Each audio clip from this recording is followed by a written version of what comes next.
Welcome to Chapter 48 in our Total Quality Management Training series. In today's episode, we explore a powerful yet underutilized tool in the quality manager's toolbox: storytelling. In a world increasingly driven by data, charts, and dashboards, storytelling reconnects us with something more human. It creates emotional engagement, builds shared understanding, and aligns people with purpose. Storytelling is not just for marketing or brand culture. In TQM, it can be the missing link between policy and practice, between compliance and commitment. Let's explore how storytelling helps promote, reinforce, and sustain a culture of quality. Let's start with a simple truth. Humans are wired for stories. Before spreadsheets or control charts, we passed down knowledge, ethics, and warnings through narrative. We remember stories 22 times more than facts alone, according to cognitive psychology studies. In quality management, we deal with important but often abstract concepts: prevention, continual improvement, risk-based thinking. Telling a story transforms a concept into a meaningful lesson. Let's say you're rolling out a new procedure for final inspection. You could present the checklist, or you could begin with a story. Last year, we shipped a product with a missing retaining pin. It was caught by the customer, and it damaged their trust. We investigated and found the final inspection checklist was being skipped on second shifts to save time. That incident led to this new verification step, to protect our customers and our reputation. Now the procedure has context, it has purpose, and that's the power of storytelling. Let's look at 5 types of stories that quality professionals can harness to build a stronger culture of quality. Origin stories. These stories explain why your company cares about quality in the first place. Maybe it was a legacy founder who obsessed over craftsmanship. Maybe a painful customer recall became a defining moment. Origin stories give people a sense of heritage and responsibility. Customer impact stories. These are among the most powerful. When quality fails, customers suffer. But when quality shines, customers succeed. Example: a maintenance team at an airline reported that one of our replacement brackets fit perfectly. No rework, no delay. That saved them hours and prevented a flight cancellation. That's the kind of reliability we aim for. These stories remind us that quality is not about inspection, it's about impact. Frontline hero stories. Recognize the employees who live the values of TQM every day. Celebrate the technician who stopped a batch because something didn't feel right. Spotlight the warehouse worker who improved labeling to reduce mispicks. It reinforces that everyone owns quality, not just the quality department. Lessons from failure. Sometimes the most valuable stories come from mistakes. When shared constructively, they promote learning and transparency. A new hire used the wrong torque spec, and the error wasn't caught until installation. Instead of blame, we updated the training module and redesigned the work instruction with visuals. That mistake improved our system. Improvement journey stories. TQM is about continual improvement. Share how a process evolved from inefficiency to optimization. Documenting Kaizen success or cross-functional collaboration shows that improvement is possible and expected. Telling a story is a skill, and like all quality skills, it improves with practice. Here are 7 techniques to help you craft compelling, credible stories that stick.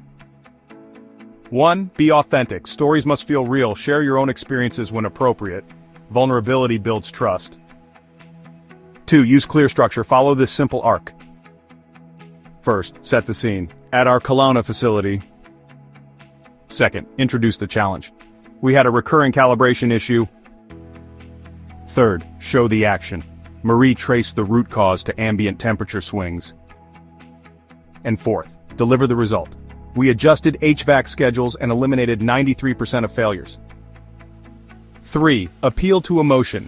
Add just enough emotion to make it relatable. Frustration, relief, pride, responsibility, these connect your audience to the story.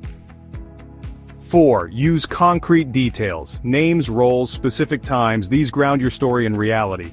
Even minor details can anchor memory. 5. Keep it brief and focused, don't ramble. Keep stories concise, ideally under 2 minutes. Aim to highlight one takeaway. 6. Align with values. Tie your story to one or more of the 6 pillars of TQM: customer focus, continuous improvement, process approach, employee involvement, data-driven decision-making, and the integrated system. And 7. Reinforce the so what. Make the takeaway explicit. This story isn't just about a fixture, it's about stopping to investigate when something doesn't feel right. Storytelling works best when it's not just a one-off, it's part of your communication rhythm. Let's look at where and how to embed storytelling into your quality system. Morning stand-ups and shift huddles. Start with a quality moment. Share a story that reinforces yesterday's lesson or today's challenge. Onboarding and training. Include real stories in orientation modules, especially those that illustrate values, expectations, and common pitfalls. Internal newsletters or bulletin boards. Feature a quality spotlight story each month. Include photos, quotes, and a key takeaway.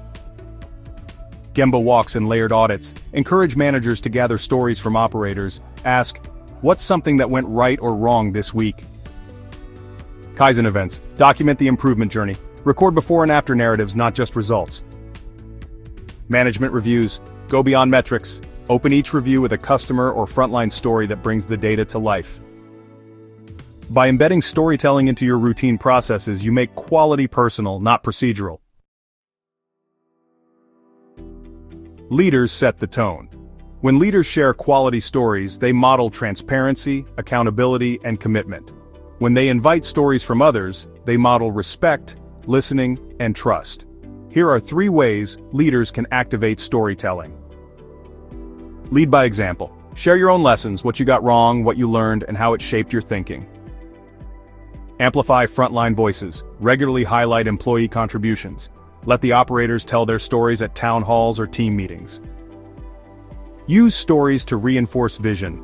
During strategy rollouts or change initiatives, use storytelling to show alignment and relevance. We're launching this digital QMS not to replace people, but to free them up, like when the maintenance crew in Halifax spent 2 hours on paper records. That's 2 hours they could have spent improving uptime. This system changes that. That's leadership through story. Of course, not all stories help. Let's avoid these common pitfalls. Finger-pointing stories. Never use storytelling to blame or shame. The goal is learning, not fear.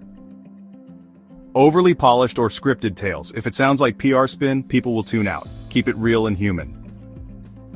One-sided narratives. Avoid stories that leave out key context or ignore systemic issues. Be fair and accurate. Lack of relevance. Every story should support a purpose, reinforcing values, lessons, or improvement behaviors. Quality storytelling is candid, constructive, and tied to improvement. Data informs, procedures guide, but stories inspire. They bring meaning to measurement, they connect people to purpose, and they transform compliance into culture.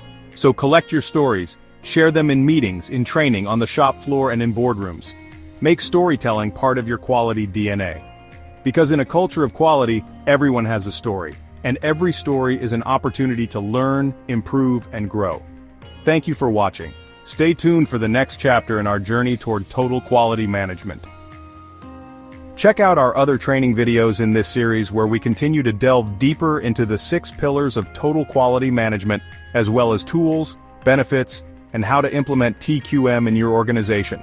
Thank you for joining, and don't forget to subscribe for new videos from All Things Quality.